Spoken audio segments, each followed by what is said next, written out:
Welcome to the Intrigue podcast, where we approach various ideas from across the world, across time, from a curious, intrigued, and excited standpoint. My name is Ler Jawar. This is the second episode of a 3-episode series where we have been exploring the works of the Austrian neurologist Sigmund Freud. Previously, we explored Sigmund Freud's work on dream theory, how dreams can be evaluated, and how the very evaluations of these dreams can be used to treat pathologies that originate from conflicts in the psyche. Today, we will explore Freud's work on the theory of sexuality.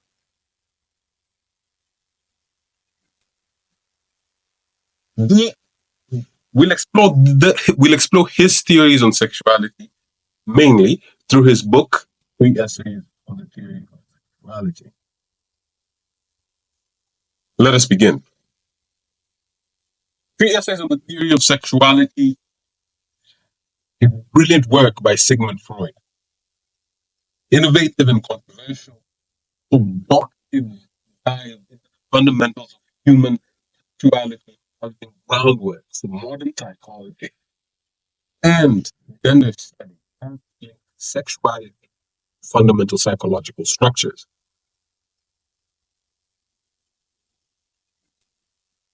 Let's begin with the first essay, titled Sexual Aberration. Now, in this first essay, Freud challenges the view that sexuality exists solely for reproduction. Sexual behavior is far more complex, influenced by desires, fantasies, and psychological factors that go beyond biological instincts. First, he develops two fundamental elements of sexual activity: sexual objects, the person or thing one seems to be attracted to, and the sexual aim, the specific act or desire that gives sexual satisfaction.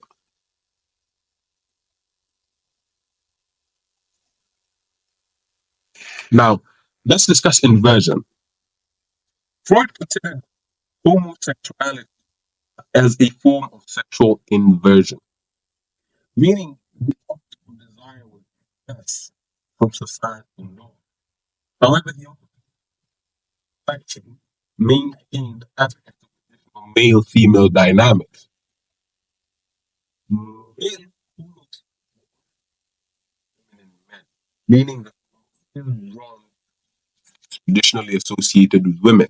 And this is similar to female homosexuals who tend to seek out women who have characteristics essentially attributed to males in society. Now, even in sexual orientation and sexual role, Freud believes that there was still an unconscious distinction conventional male, he was conventional masculine, feminine attraction dynamics. He theorized that might unconsciously identify with the opposite sex. An example he gives is a new man who might identify strongly with his mother and thus seek a partner resembling himself in some way, anatomically, but him wanting the femininity he values. A lesbian woman might identify with her father, but so as to be attracted to women who embody masculinity she values in him. This suggests sexual attraction isn't solely based on gender, but on psychological identification and projection. Though Freud viewed homosexuality as a development rather than an innate trait, he did not consider it a disease or disorder, as many did in his time. Instead, he saw it as a natural variation of human sexuality, shaped by unconscious factors, like all true order. He argued against the moral with the idea that sort of that needed to be cured, he believed in having bisexual, meaning homosexuality rather than being strictly binary. It actually introduces the idea that human beings are fundamentally bisexual, not just psychological and anatomically. Freud draws from biological theories of its time. The work of Wilhelm Fliess, who proposed that all humans must be male and female. In the embryonic stage, male and female have the same issues. Even in adulthood, women still exist. Men have nipple, women have a, which Freud compares to miniature penis. Offline, we think it's true penis in men, which bears resemblance to a vulva in females.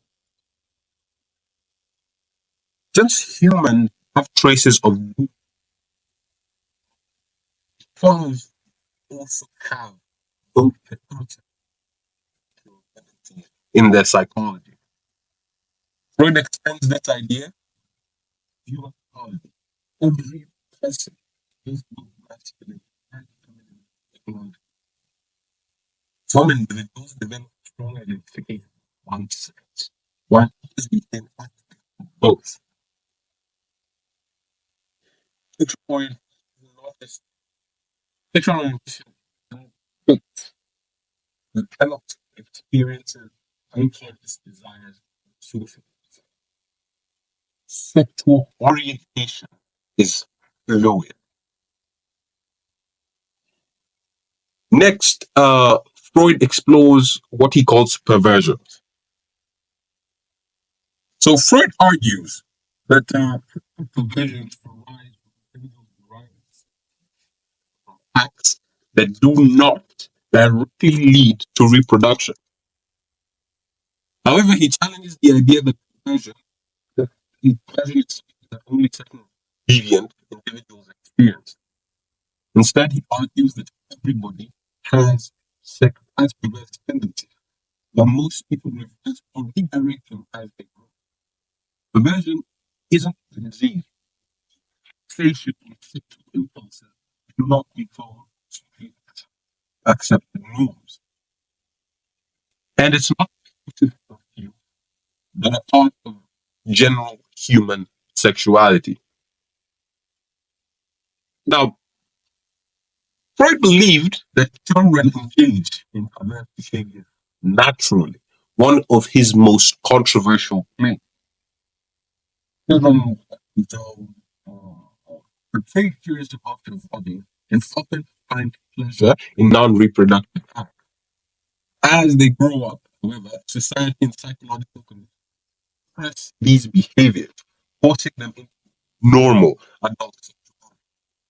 However, for some individuals, these early leading to what Freud developed. We shall discuss this in much detail in the second essay.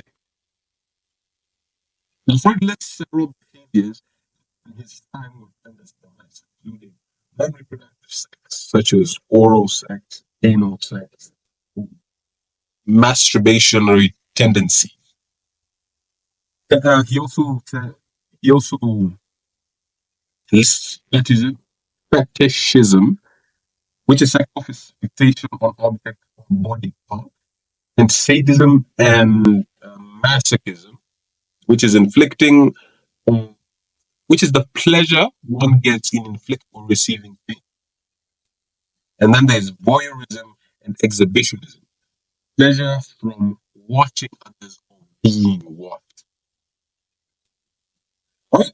Freud did not condemn these behaviors, but saw them as natural deviation from the sexual norm.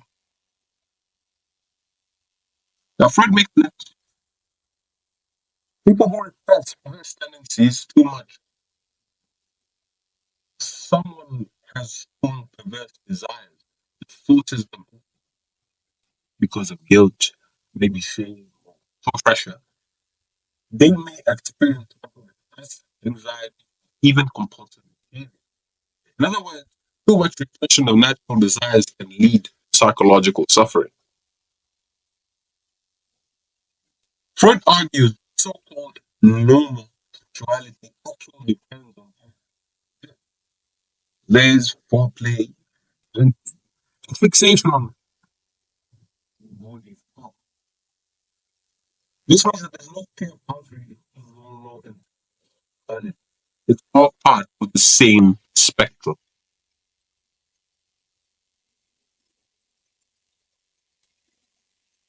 Now, Freud makes a very controversial claim, one we actually spoke of earlier. Children are polymorphically perverse. They experience pleasure in ways that later become sexually unacceptable. Infants and young children derive pleasure from sucking, and from exploring their body. That gradually conditions them to channel their sexuality in more appropriate forms. This implies that sexuality is present from birth, which leads directly to the second essay, infantile sexuality.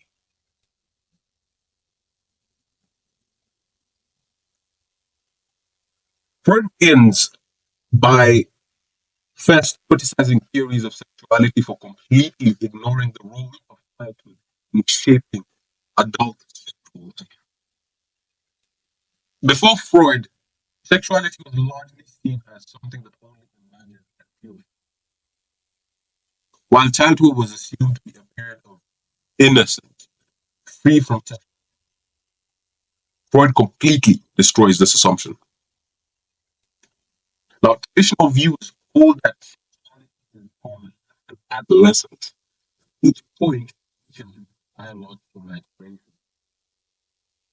Freud argues that this view is deeply flawed because it fails to explain why so many adults have strong, persistent sexual fixations and disorders, while childhood experiences have impact on late sexual preference, and why the presence of and why there's presence of sexual play and curiosity and desires in young children.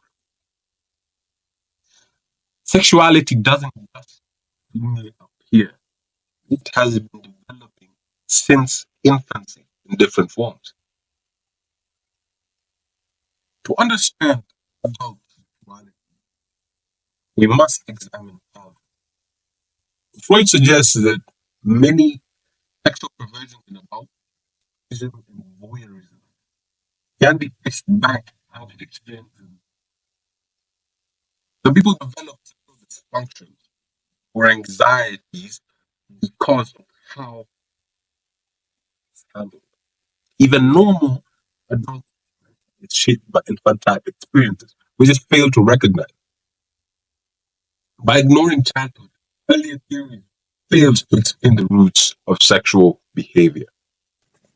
Freud acknowledges that most people have no memory of most of their early sexual experiences. This is due to repression, a defense mechanism that pushes uncomfortable thoughts into the unconscious. However, just because these memories are forgotten does not mean that they do not affect us. Children scolded for exploring their body may grow up with sexual guilt or anxiety. Unless childhood sexuality is subjected to serious analysis, we will never fully understand sexuality. Freud goes on to describe the concept of sexual agency, a phase in childhood, roughly from age 5 to puberty, where overt sexual expression is subdued.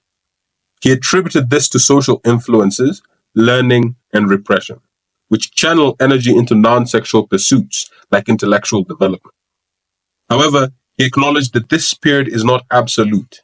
Some children show early signs of sexual curiosity and behaviors, and certain experiences Freud saw this latency as a cultural reinforced pause rather than a biological necessity, suggesting that without societal constraints, childhood sexuality might be more continuous. Now, Freud argues that sexuality is not something that just appears. It is present from birth.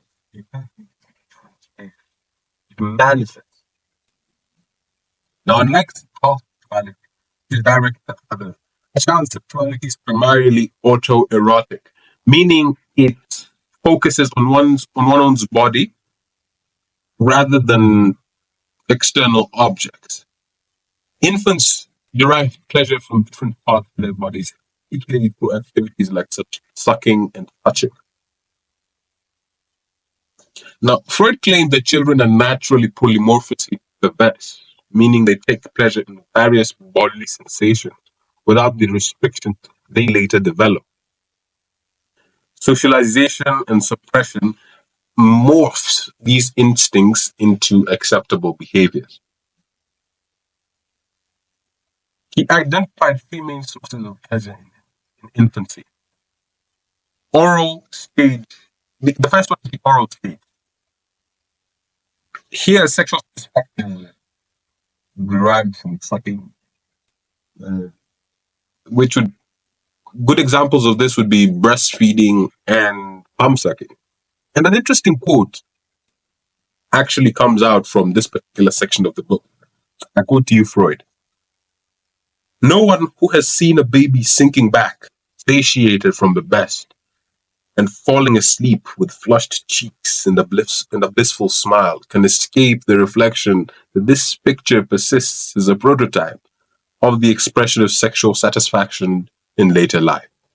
End quote. Freud challenged that children naturally explore their bodies, but parents and society intervene to suppress these behaviors, often instilling guilt and shame. A child's interaction with caregivers shape their latest sexual attitudes and relationships. Freud suggests that early attachments, especially to parents, form the basis for later erotic and emotional relationships.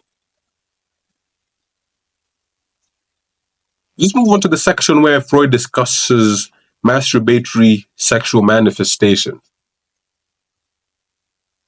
Now, Freud explores masturbation as a fundamental and early expression of infantile sexuality, which plays a crucial role in their psychosexual development. He argues that autoerotic behaviors such as thumb sucking and genital stimulation, which emerge as early as infancy, show that sexuality is not something that suddenly appears in adolescence, but instead is a continuous process that begins at birth. Freud suggests that self stimulation begins as an instinctual response to pleasure, often discovered accidentally through suckling, for example, or movements that cause pleasurable sensations. This phase is significant because it introduces the child to pleasure seeking behavior, which later manifests in adult sexuality. Freud highlights thumb sucking as one of the earliest masturbatory behaviors in children. He considers this a pleasure based activity, unrelated to hunger, suggesting that it is an early sign of the pleasure principle at work. He describes he describes three phases of infantile masturbatory activity. The first is the infantile period, where the child explores pleasurable sensations through various bodily activities. The second one is the latent period, where activity appears to diminish, likely due to socialization or repression. And the third is puberty, where sexual urges resurface and previously unresolved behaviors are replaced uh, by partner focused desires. The cultural attitude towards masturbation, especially in terms of punishment and moral condemnation, leads to repression and psychological conflict. He suggests that childhood warnings about masturbation contribute to neuroses in adults, and even speculates that adults who excessively repress early sexual tendencies might develop psychological symptoms later in life. That leads us to the third essay, the transformations of puberty. Okay.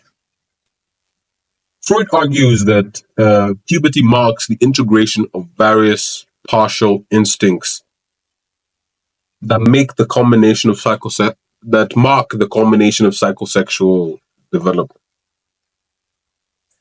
All stages before serve as preparatory experience. However, unresolved conflicts from earlier phases could result in sexual dysfunction or even neuroses in adulthood. Now, first he explores sexual excitation. Sexual, ex- Sexual excitation doesn't arise solely from a biological need, but is instead deeply psychological and influenced by mental associations, fantasy, and past experience. Sexuality is not a simple biological instinct, but an evolving mental. After Freud explores the Oedipus complex, named after Oedipus, the tragic Greek hero who unknowingly killed his father and married his mother. Freud argues that all children experience a form of erotic attachment to their opposite sex parent, and a subconscious rivalry with the same sex parent. This is a natural stage of psychosexual development that must be resolved for healthy adult relationships. In puberty, unconscious desires from childhood resurface as sexual maturity develops. The adolescence now recreates romantic attachments with partners who often resemble their parents in some way. If relationship difficulties or even, if unresolved, the fixations from childhood dysfunctions may develop, leading to relationship difficulties or even neuroses in adulthood. Freud saw puberty as a period where biological factors and social influences converge to shape adult sexuality. He suggests that no one truly starts with a blank slate. Infantile sexuality tends to leave deep imprint on later life. That sums up Freud's work, the three essays on the theory of sexuality. If you enjoyed this podcast, please like, share, and subscribe. Thank you.